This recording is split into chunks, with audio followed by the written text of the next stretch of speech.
welcome back to RealMikcore TV. This is my Lapland road trip called VIP Experience. I mean, sort of. I rented a car for a week and it cost me around 1,800 euros-ish. Yeah, it's a lot. So what? My job isn't to please everyone. With that same money, you can go, of course, go to Greece and drink local beer and get wasted and so on. You can do whatever you want with your money. I mean, I don't care. The ride was BMW X5, especially GE 05, X-Drive 40i facelift. So that's a hell of a name, but that's what it's called. 3-liter straight 6, 375 horsepower. So yeah, that's the technical specs. So I went to pick it up from the airport, and when I finished the paperwork at the airport, they held 900 euros deposit on my credit card. When I walked into the parking garage, there was a surprise waiting. And it was, in fact, a nice surprise. So the car, usually you have to search it for where is it or something like that. But the car was just there, just very close where the sixth service desk was in the parking garage. So and it said the sign above it VIP. Well, I guess I felt pretty good with that. That was a motherfucking VIP moment. Yeah, cool. And I have the VIP card as well, but we can talk about that a little bit later. Perhaps you know what I'm talking about. So when I drive out of the garage, I just started laughing. The car was so amazing. What a machine. And it was mine, at least for seven more days. Then I have to bring it back. Okay, but okay, so let's get into it. I didn't even connect my smartphone to the Bluetooth, so I just drove in silence and talked with myself. And honestly, these cars should have a CD player, if you know what I mean. If you know what a CD player is, perhaps you're just too young. I don't know, but still, in the older models, it was buried behind the infotainment screen, and you just press the button, and then it opens up like this, and then you put the CD in, and then it closes, and then you just hear banging techno or whatever rocks your pants. So speaking in driving in silence. It's just not to burden yourself with noise and news and music. You know the usual suspects. Just let your thoughts flow. Oops. So you have a lot of think about when you are driving from Helsinki to Näätämö. And trust me, you will get plenty of great ideas. And you can implement those kind of things in all areas of your life. And I do really mean every areas in your life. I highly recommend it. But besides, when you go back to your usual routines, to work and so on, you expose yourself with the music and the news anyway. So why would you do that in your holiday? It's just you're just always on. I never understand it. Yeah, and I don't follow the news. Yeah, because I picked up the car on the Christmas day, and then I have to go pick up my dad and my stepmother. So then when I parked into the car, there was some software update notification. Then I was thinking, why, how, now, really? Then I was like, okay, whatever. I just accepted. Yeah, okay, let's go change, and then maybe we'll take it sort of like a couple of minutes, and then yeah. So I, I said to my dad and the stepmother that okay, you go wait in the car. I will be there in a few minutes. I just get changed, put some fragrance on, and yeah, good to go. But then disaster. It said that time remaining 16.5 minutes. So we have to sit there something like ducks with fancy clothing on. And then I was thinking, like, oh, okay, come on, X5, you can do it, you can do it. So, and because we had a Christmas dinner to catch, and I want to, those fish roe sandwiches, I want to eat those, something like 10, maybe 20. So there was a time issue. Okay, eventually the update for Finnish, but something like that. But it was so weird that why couldn't they just update the software that I have to do it? Okay, whatever. Yeah, the car, it was just incredible. I clocked 4,000 kilometers. When I left my dad's place on the following morning, the Boxing Day morning at 3:22 a.m. ish, and I put the in the sat nav the Näätämö, and it showed 1,300 kilometers. I was like, oh wow, all right, let's go. And about 45 minutes in, I questioned my life choices, especially this one. I have been in a caffeine rehab for about 1 month on that time, and I didn't feel like driving to Lapland at all. So I was thinking, what am I doing? Why am I here? Why am I doing this? And but then I cracked open my synthetic energy drink, Monster, and then I had some salty licorice. Thanks, Annika, for those. And I cheer up instantly. And I was like, yes, Näätämö, here we come with my cool X5 and my cool hat. So I stopped about 8 times, probably even more, in Jyväskylä, Vaskikello, Oulu, Kemi, Saariselkä, Inari, Ivalo. Maybe there was few more, but at least those. Average consumption of the car was 7 liters per 100 kilometers.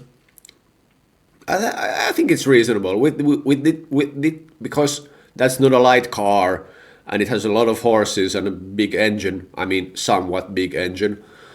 5-liter V8 would be nice, but unfortunately they don't have it. And because we live in these times that everything has to be economical.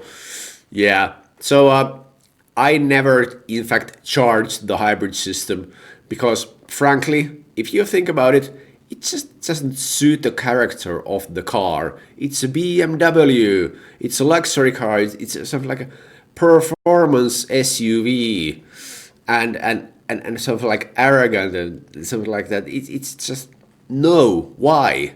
And electric cars they kind of suck.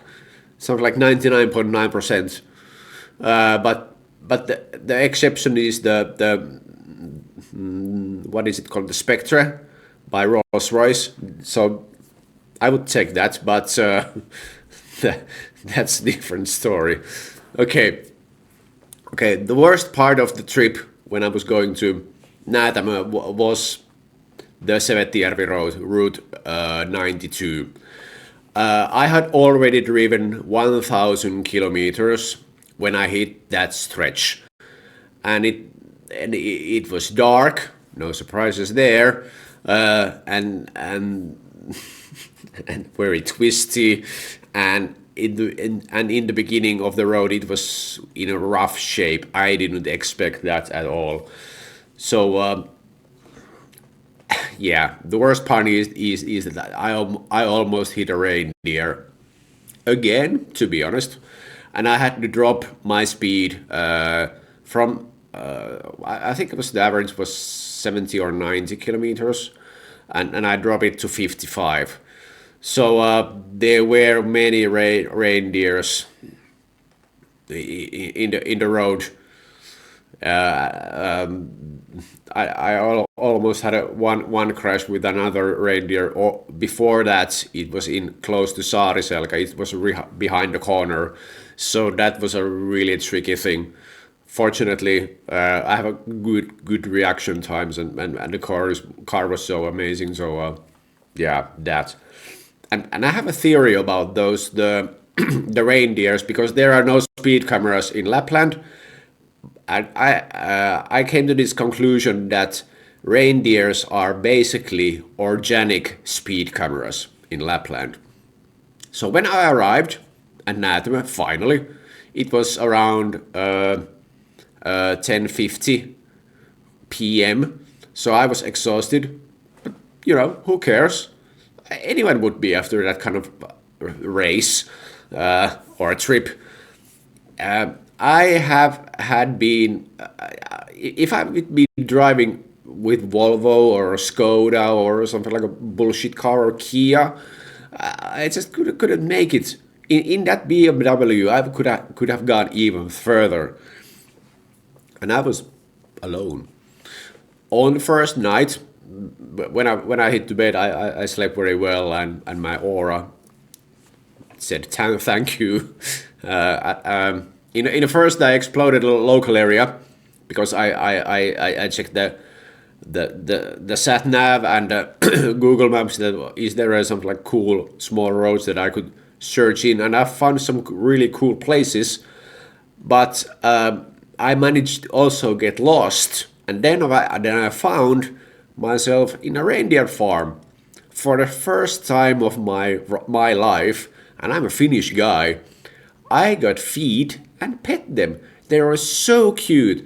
There was something like, I think there was around 20 reindeers on that farm. So they were so cute, and the owner she was very nice woman, and we talked something like 45 minutes there, and yeah, they were cute.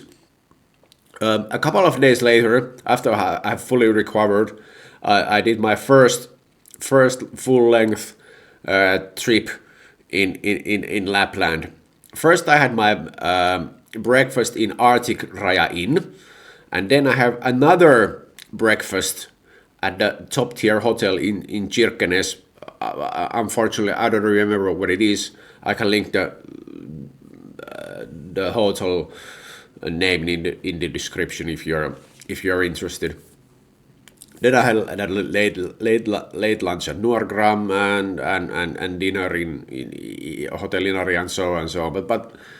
But I can go to details on that. So when I drive to Kirkenes, I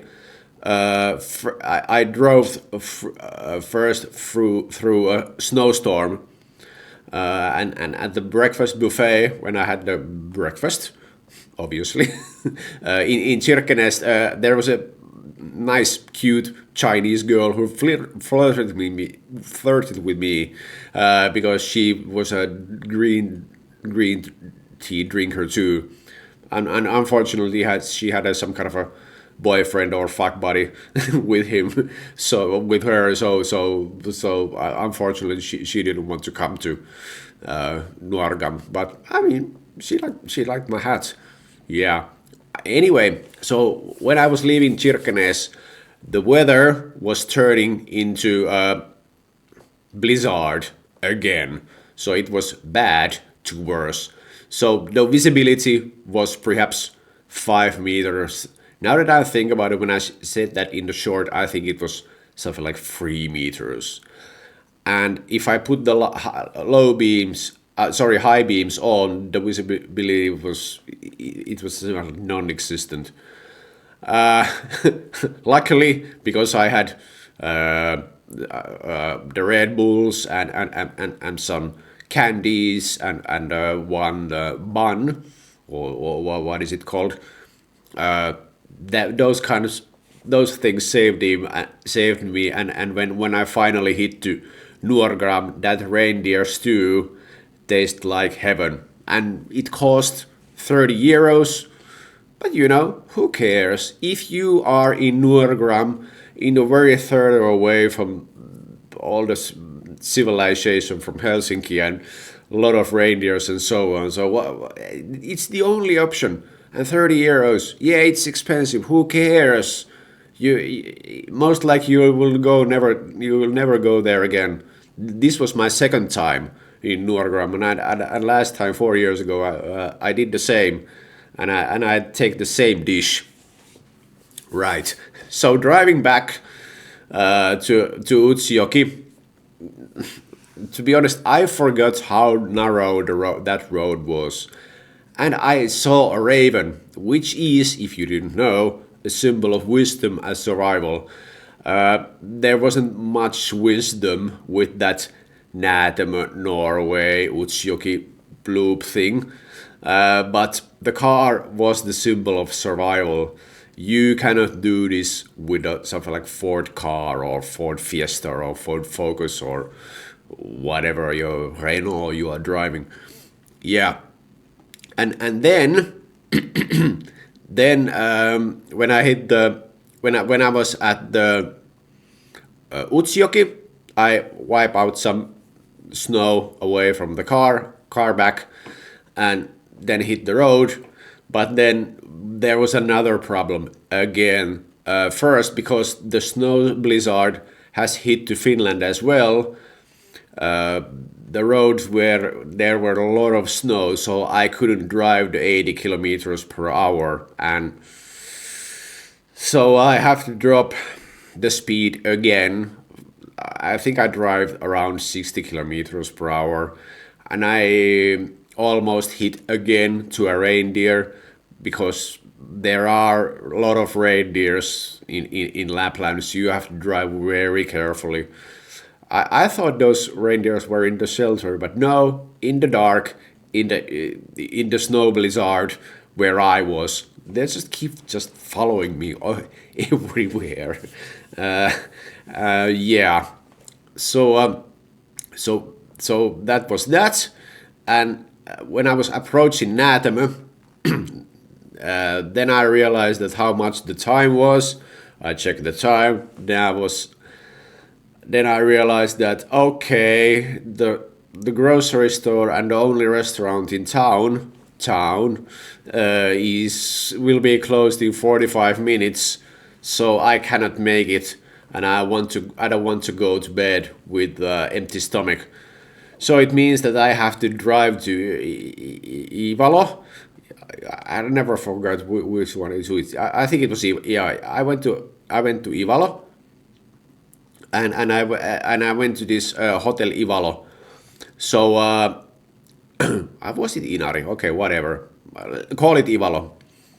So so I went there. So I have to drive there by extra mile.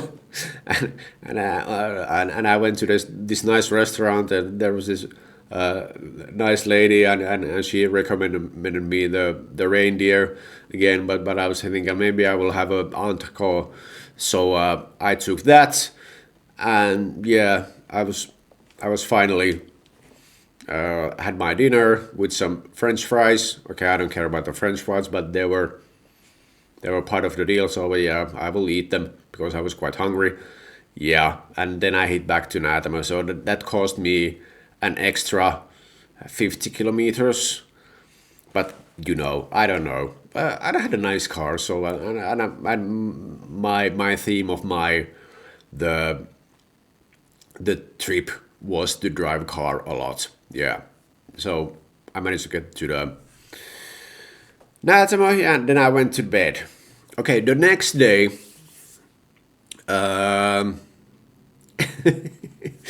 Yeah. So the next day was quite interesting. I was like, "Oh, okay, maybe I'll take a little bit easier today, and so I took a cold shower, which I do every morning. You should do as well because I think you're a man and you should do cold showers. Something like 45 seconds to 2 minutes. I don't know what's your preference, but yeah, it really wakes you up in the morning. I know it's uncomfortable, but still, yeah. Anyway, I realized that I haven't been in Paatsjoki Brige at all, and that was my one of destinations where I want to go because for some footage for future projects here in YouTube and